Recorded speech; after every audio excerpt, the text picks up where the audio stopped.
la guerre qui s'invite aujourd'hui dans nos travaux, et nous pressentons tous déjà que cette guerre d'Ukraine aura des conséquences vertigineuses pour toute l'Europe.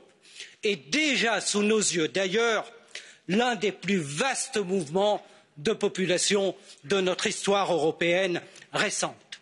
Des millions d'Ukrainiens pris au piège des bombardements de l'armée russe et de ce qu'il faut bien appeler les crimes de guerre de Vladimir Poutine ont pris le chemin de l'exode. En moins de 3 semaines, c'est déjà plus de 4 millions d'Ukrainiens à avoir fui les bombes pour trouver refuge en Union européenne. La Pologne accueille déjà 2 200 000 réfugiés, 500 000 en Roumanie, 300 000 en Hongrie, 300 000 en Slovaquie, 300 000 en République tchèque. Et nous savons tous qu'au fur et à mesure que la guerre durera, que la pression ira croissante. Partout, les besoins humanitaires augmentent de manière exponentielle, en majorité pour des femmes et des enfants. Ce sont des besoins premiers, besoins en termes d'aide alimentaire, de santé, d'éducation, de logement, auxquels nous devons impérativement répondre. Pour ces pays, pour les réfugiés ukrainiens, pour ces citoyens européens qui s'acquittent dans des conditions parfois inimaginables ici, depuis Bruxelles, de ce devoir d'accueil, nous devons, par ce débat, dire que la cohésion est présente et que nous faisons tout et que nous ferons tout ce qui est possible de faire pour apporter un appui concret aux États, régions et villes qui se trouvent aux avant-postes, et c'est l'objet du règlement CARE proposé par la Commission européenne que notre commission Régie soutient. C'est notre devoir et c'est notre honneur que de le faciliter à travers la politique de cohésion. Madame la Présidente, mes chers collègues, pour conclure, ce débat sera aussi, j'en suis certain, celui de l'unité réaffirmée de notre Parlement, pour dire que nous n'abandonnons ni les réfugiés ukrainiens, ni les citoyens européens qui, fidèles aux valeurs de l'histoire, se hissent aujourd'hui au niveau du devoir historique de fraternité, de solidarité et d'humanité qui est le nôtre. Merci beaucoup.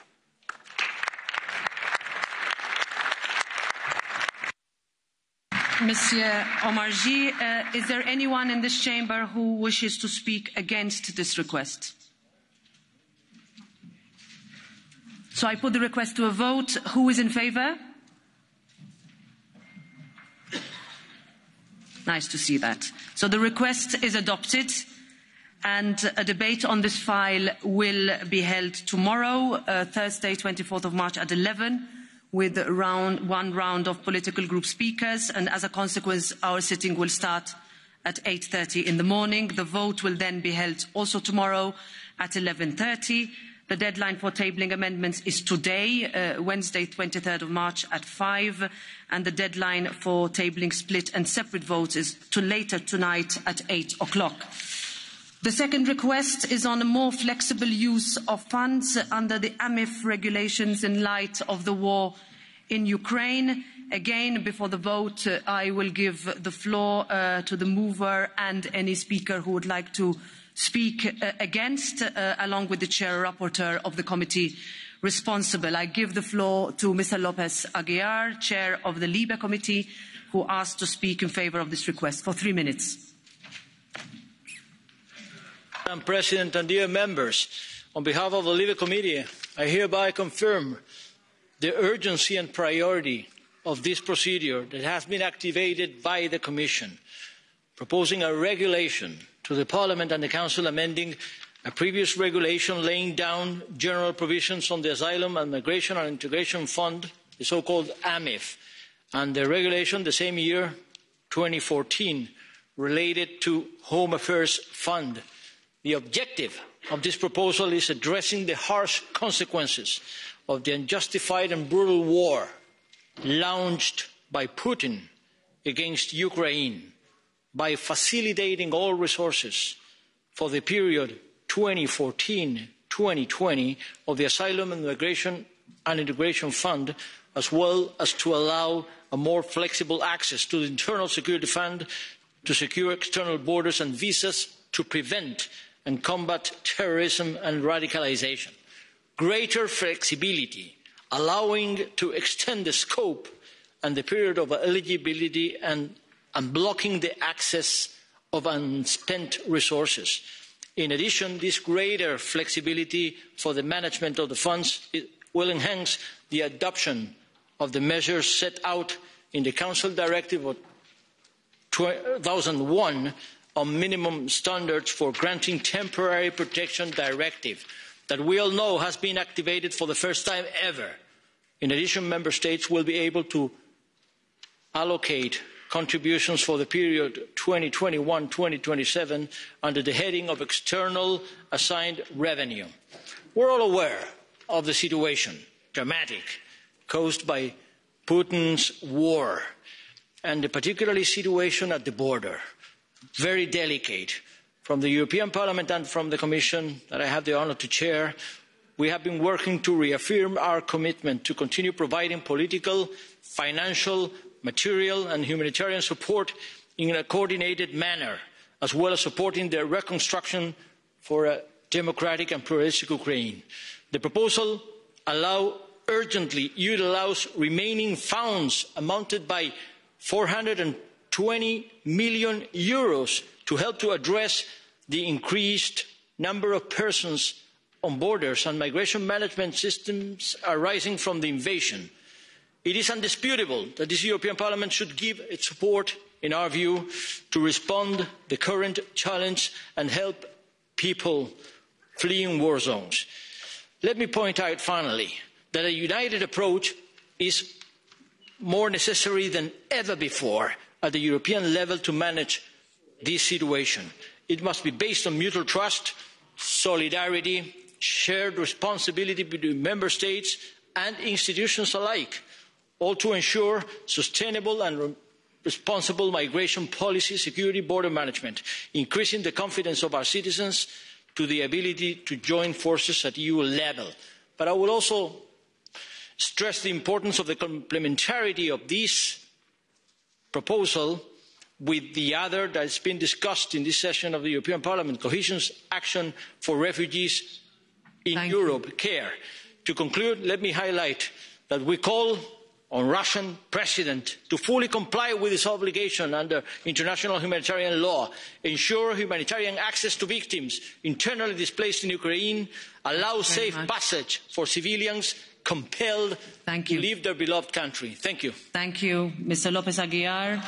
Is there anyone in this chamber wishing to speak against this request? I don't see anybody, so I put the request to the vote. Who is in favour? Who is against? Who abstains? The request is adopted and the vote will be held tomorrow at 11:30. The deadline also for tabling amendments is today at 5, and then for tabling split and separate votes at 8 o'clock. And finally, the third request is on the status agreement between the EU and Moldova on Frontex operational activities. I will give the floor once again to Mr. Lopez Aguilar for 3 minutes. And dear members, I have also been requested to request this urgent procedure for the handling of the Council decision on the conclusion of an agreement between the European Union and Moldova, operational activities carried out by Frontex, so-called status agreement. State with refugees at Ukrainian borders, as I said, is dramatic following Putin's invasion against Ukraine. Situation extremely difficult for many bordering countries, which will show determination to support them, including this one, which doesn't happen to be a member of the European Union, but it is under the impact of nothing less than 500,000 persons entering the Republic of Moldova from Ukraine following the invasion. In view of that, we should support Moldovan authorities to be able to respond to the current challenges, help people fleeing as the situation continues. But these overall objectives of the status agreement is also to ensure that the EU largest agency, which is Frontex, will be able to provide operational support for the Moldovan authorities on the ground. Officers from Frontex will be able to support document checks, registration processes, assist vulnerable people. But we also insist on the importance of protecting fundamental rights. Urgent need to support a neighbouring third country, sure. But it goes without saying that we must also make sure that the same level of protection and safeguards against fundamental rights violations will comply in Moldova as in the EU. So we expect the Commission and the agency providing the Parliament with information on the implementation of the status agreement regularly. We call on Frontex Executive Director to terminate or suspend any operational activities if violation of fundamental rights or international protection obligations occur. Thank you, Madam President. Thank you very much, Mr. Lopez Aguilar. Is there anybody wishing to speak against? No. Therefore, I put the request to the vote. Who is in favour? Who is against? Who abstains? It is adopted. The vote will be held tomorrow at 11:30. So the next item on the agenda is the joint debate concerning the European Council meetings on European Council and Commission statements. First of all, the debriefing of the European Council meeting held in Paris on 10th of March and Council and Commission statements on preparation of the European Council meeting of the 24th and 25th of March. Can I ask those colleagues who are leaving the room to do it quietly? Let me also inform you that you will be able to request to catch the eye and blue card interventions via your voting machine after you have inserted your voting card. So I would therefore invite you always to bring your voting card to the hemicycle. Instructions, in fact, have been made available to you. Should you wish to register for Catch the Eye, you should start doing so now. Can I please ask you, dear colleagues, to keep silent on your way out? I also want to remind you that interventions in this chamber will continue to be made from the central rostrum, except for the Catch the Eye, blue cards and points of order. So I kindly invite you to keep an eye on the speakers list and to approach the rostrum when your speaking time is imminent. So I give the floor now to the President of the European Council, Charles Michel, to take the floor. But I once again ask colleagues not to make noise when exiting the chamber.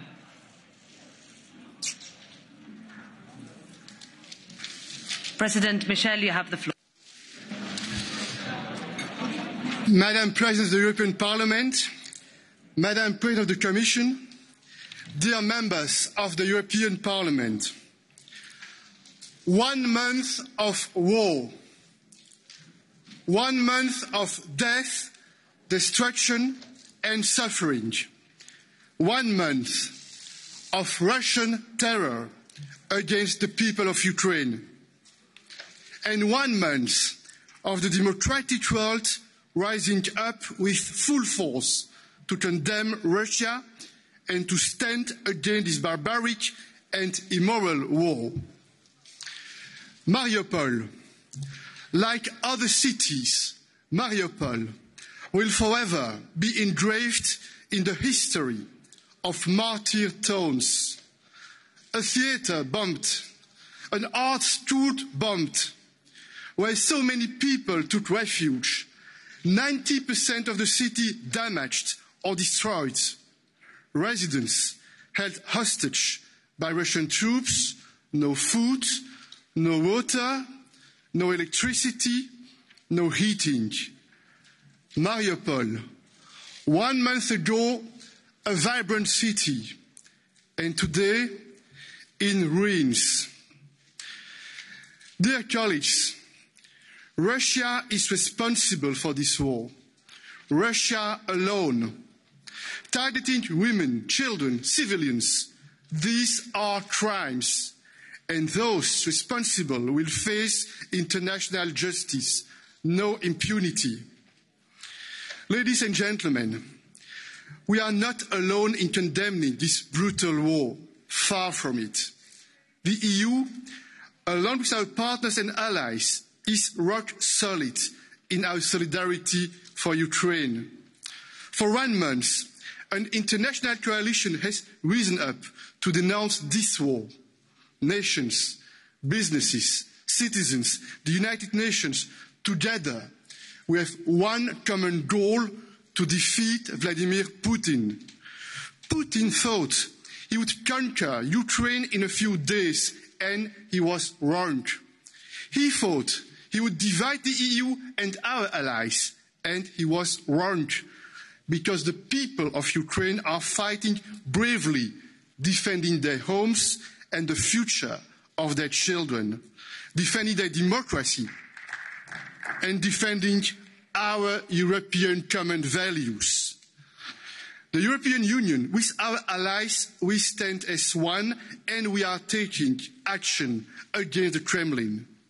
With our international partners, we have imposed the heaviest sanctions we have ever adopted, hitting the financial system, crippling key economic sectors, and cracking down on supporters of the regime, freezing Russia's foreign reserves, banning banks from SWIFT.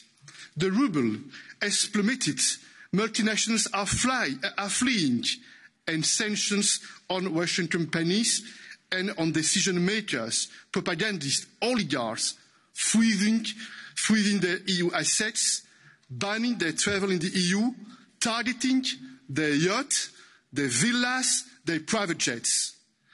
And we are implementing these sanctions and working to close the loopholes that provide an escape for Russia.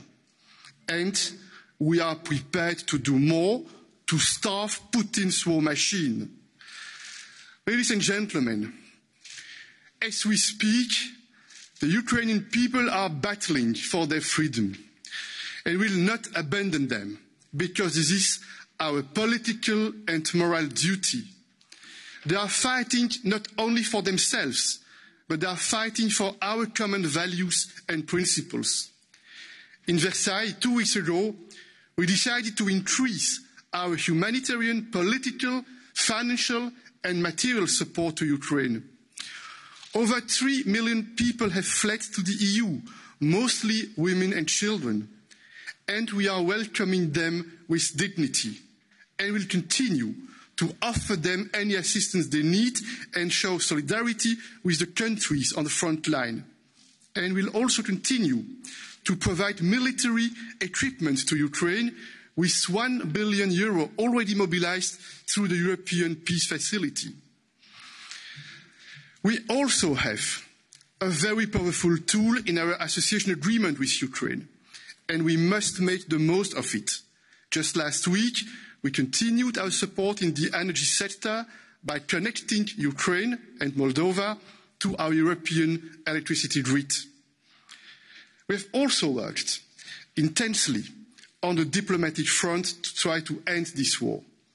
President Macron and Chancellor Scholz have also played an important role in our diplomatic efforts, and I speak to President Zelensky nearly every day, and I've spoken with President Putin multiple times, and the goal is clear: this war must end. Our Ukrainian friends are also asking for another kind of help. This is political help. Ukraine is part of our European family, and we agreed to support the European choice of Ukraine and its right to choose its own destiny. We have decided to immediately strengthen our bonds and deepen our partnership, and to support Ukraine in pursuing its European path. We have proposed to launch a Ukraine Solidarity Trust Fund and an international donors conference to provide support to Ukraine for its immediate needs and to help rebuild a free and democratic Ukraine. Et mesdames et messieurs, nous aurons l'occasion d'aborder ces thèmes demain lors de la réunion du G7 et du Conseil européen. Enfin, quelques éléments concernant cet agenda de Versailles qui, je le crois, représente un élan pour une ambition de souveraineté européenne. Nous savons tous ici que la promesse qui fonde le projet européen est celle de la paix et de la prospérité. Nous savons tous ici que les dernières années, dans cette Assemblée, avec le Conseil, on a travaillé de concert pour engager la transformation du projet européen en termes de prospérité, prenant en compte l'agenda climatique, prenant en compte l'agenda digital, et nous savons combien le Covid a fait pression sur nous, a révélé nos forces, a montré nos faiblesses et nous a engagés à montrer plus de solidarité encore, plus d'ambition encore pour cet agenda européen. Nous avons à Versailles identifié nos points de force et nos points de faiblesse et identifié l'agenda et la méthode de travail pour progresser au départ du Conseil, et nous le souhaitons avec la Commission et le Parlement en étroite coordination. Il y a 3 points particulièrement que je souhaite mettre en évidence. Le premier point, nous le voyons brutalement, même si nous ne le découvrons pas avec cette guerre, nous avons une faiblesse sur le plan énergétique et ça montre la justesse de ce choix lié au Green Deal, à notre ambition d'être davantage indépendants sur ce sujet à l'avenir.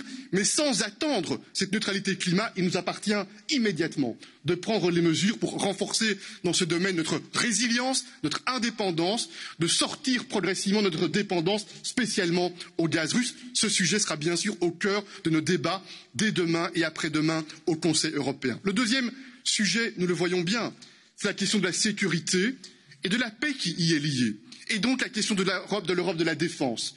Nous savons que depuis de nombreuses années, des voix se sont élevées avec plus ou moins de force pour plaider ce rapprochement entre pays européens pour développer davantage de capacités européennes en matière de défense et de sécurité. Des premiers instruments ont été instaurés, ont été mis en place, mais nous le voyons bien, il faut maintenant changer de régime, il faut changer de vitesse.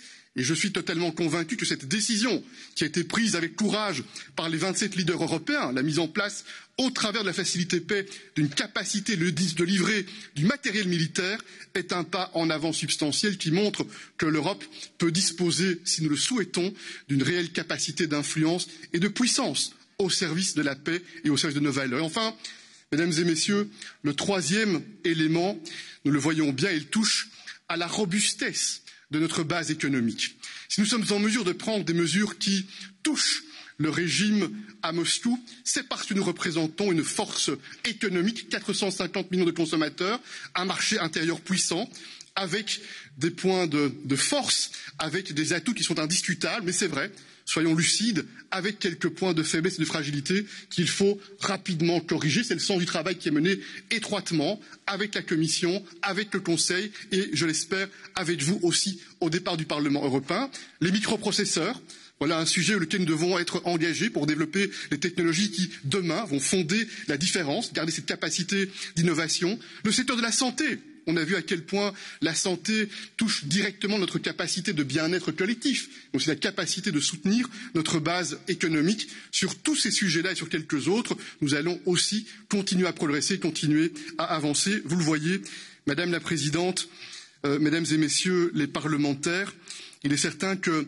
les quelques dernières années n'ont pas été de tout repos pour le monde et pour l'Europe. La conscience d'une transformation climatique et digitale, une crise mondiale, le Covid, une pandémie qui nous a ébranlés, pour laquelle nous avons résisté, nous avons tenté de tirer un certain nombre d'enseignements, y compris en termes de relance économique et de volonté de travailler davantage ensemble. Et puis nous sommes réveillés, toutes et tous, il y a un mois, avec une Europe différente, avec un monde différent. Parce qu'à nouveau, la guerre se déploie sur le sol européen. Nous avons la conscience de notre responsabilité et d'être à la hauteur de ce moment parce que nous avons la conscience que les décisions que nous prenons aujourd'hui doivent être intelligentes, doivent être stratégiques pour faire en sorte que nous soyons à la hauteur de cette promesse de l'Union européenne, la paix et la prospérité. Je vous remercie.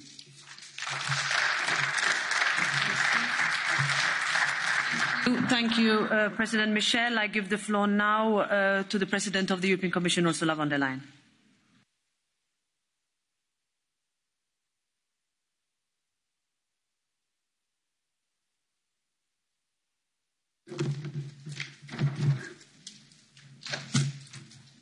Thank you, Madam President, Mr. President, honourable members.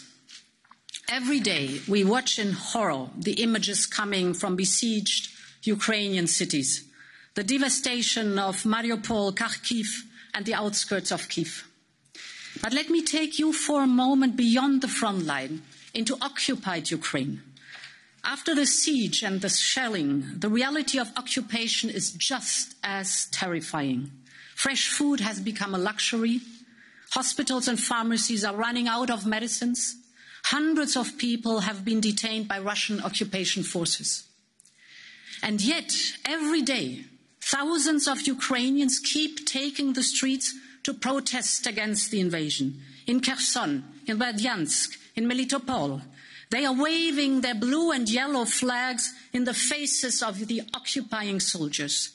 And they haven't stopped, even after Russian soldiers have beaten them and shot some of them down. Honourable members, if freedom has a name, its name is Ukraine, and the Ukrainian flag is the flag of freedom today.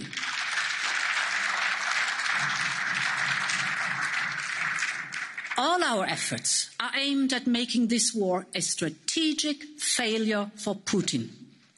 And this is why Member States agreed to assign €1 billion for security assistance to the brave Ukrainian fighters. But supporting Ukraine also means draining the resources that Putin is using to finance his atrocious war. Last week, we decided on a fourth package of unprecedented sanctions. We are denying Russia the status of most favoured nation and severely restricting its access to our markets, because Russia should not benefit from the very same rules-based order that it is so grossly violating. We are stopping new European investment across Russia's energy sector, because we should not be reinforcing the energy dependency that we want to put behind us. We continue to pressure Russian elites close to Putin by hunting down their yachts, prestigious villas and expensive cars, because those who sustain Putin's war should not be able to enjoy the lavish lifestyle while bombs are falling on Ukraine. These measures come on top of 3 other packages of sanctions. They are already biting hard into the Russian economy. The ruble has plummeted to an all-time low earlier this month. Interest rates are above 20%. Rating agencies have downgraded Russian bonds to junk status. Hundreds of global companies are leaving Russia because they don't want to feed Putin's war of choice. This, honourable members, is the legacy that Putin will leave behind in Russia. He has become the worst enemy of the Russian people too.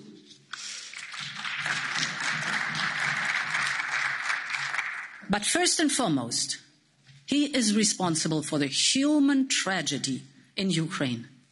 Until now, more than 3 million people have left Ukraine, half of them children. Every second, a child from Ukraine arrives in our union. Every second. So while I'm speaking to you here in the heart of the European democracy, 800 children are leaving Ukraine. Courageous, traumatized, and in need of help. They leave behind their brothers and fathers, not knowing whether they will see them again. And it is heartening to see the pan-European wave of solidarity for our Ukrainian friends. I applaud the enormous generosity of all Europeans, all member states, and Moldova. At the European level, we will mobilise massive resources to support member states hosting people fleeing the war. We've made sure that the regional development and cohesion funds and REACT-EU can be used with the greatest flexibility so that cities and regions can invest in schools, housing and healthcare. And many, many thanks for your support. I just saw this is up to 17 billion that we are moving now. Many thanks to you. But I think this is not enough. We now propose to accelerate €3.4 billion to front-load liquidity to our member states that are showing such exceptional solidarity. So I count on you, honourable members, to greenlight this money quickly. This will send a strong message of our common commitment to supporting the Ukrainian people. And honourable members, we should be clear-eyed about what lies ahead of us. Our continent is being rocked by a tectonic shift not seen since the fall of the Berlin Wall. The consequences of this war on Europe's security architecture will be far-reaching. And I'm not just talking about security in military terms, but also energy security and even food security are at stake. So let me start with energy. Energy policy is also security policy. And that's why the Commission has proposed measures that would allow us to significantly reduce our gas imports from Russia. This is very ambitious, but we can achieve it. We have already set a clear path to do this, and we are now accelerating. With our new proposal, Repower EU, we can speed up this transition even more. First, by fast-tracking renewable projects. This is a strategic investment in our security, including hydrogen and biogas. Second, by speeding up investment in energy efficiency. Everyone can contribute in reducing our dependency on Russian gas. And third, by diversifying our gas supply away from Russian gas towards reliable suppliers. Tomorrow, I will discuss with President Biden how to prioritise LNG deliveries from the United States to the European Union in the coming months. We are aiming at having a commitment for additional supplies for the next 2 winters. Honourable members, we are stronger when we use the power of our single market and deliver solidarity. And in that spirit, we have just presented proposals to jointly tackle one of our root causes of the energy crisis, and these are the high and volatile gas prices. We are proposing common gas procurement and stricter rules for storage. Because instead of outbidding each other and driving prices up, we should pull our common weight and start buying gas together as European, not 27 different member states. And in addition, we should use our gas storage facilities in some member states of our union to secure the gas supplies everywhere in our union. This will not only benefit the member states where those tanks are located, but also their neighbours. Take the Baltics, for example. Lithuania has one of the biggest LNG terminals in the region, while Latvia boasts massive underground storage facilities. So already today, LNG gas arriving in Klaipėda is used to fill storage facilities in Latvia, and of course, customers in neighbouring Estonia benefit as well. This is the way to go. And finally, the effects of the Russian war go beyond energy, of course. They are also disrupting vital food supplies and driving food prices up. The European Union has assigned at least €2.5 billion until 2024 to help regions across the world facing food insecurity. And this morning we decided on a wide range of special measures to help European farmers. We will table a package of €500 million to support those most affected by the crisis. We should not forget that Ukraine alone provides more than half of the World Food Programme's wheat supply. The shelling and the bombing makes it impossible for Ukrainian farmers to sow. On top of that, Putin is blocking hundreds of ships filled with wheat in the Black Sea. So the consequences will be felt from Lebanon, Egypt and Tunisia to Africa and the Far East. And I call on Putin to let those ships go. Otherwise, he will not only be responsible for war and death, but also for famine and hunger. Let these ships go. Honourable members, tonight will mark the first month of the Russian invasion. Since the very first day, Europe has stood united, and let's continue to do so. If there's anything that Putin did not anticipate, then it's our unity, the speed of our action and our determination. He should be in no doubt that we will stay the course. Long live unity and long live Europe. Thank you. Thank you very much, President von der Leyen. I give the floor now to the representatives of the political groups, starting with Manfred Weber on behalf of the EPP Group.